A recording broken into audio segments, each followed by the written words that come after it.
have always been fascinated by the beauty and significance of milk cows from their color markings, to the fact milk or a milk derivative is in most food products consumed by non-vegans on a daily basis, including my most favorite things in the whole wide world: bean and cheese burritos, pizza, and tacos. Southern California maintained a stronghold on the state's dairy market beginning in the early 1900s, when the Basque, Dutch, and Portuguese migrated to the Los Angeles area to begin dairy farming. This would ultimately lead to massive dairy farm operations in the Los Angeles suburbs of Cerritos, Artesia, and Paramount. In the 1950s, environmental regulations and real estate inflation would soon force the relocation of these farms to what we now refer to as the Inland Empire of Los Angeles, with much of the dairy farms setting up camp in the cities of Ontario and Chino.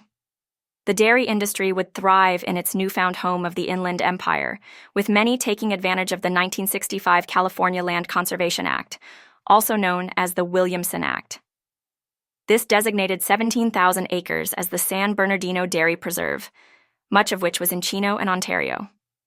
In its heyday during the 1970s, the Chino area had 400 dairies and 400,000 cows, the largest dairy market per capita in the world.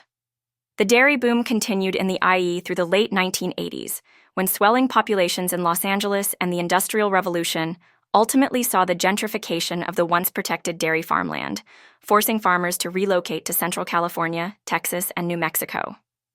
More than 3 decades later, a handful of dairy farms remain in the area, presumably due to Proposition 70 in 1988, which protects parts of land for agriculture.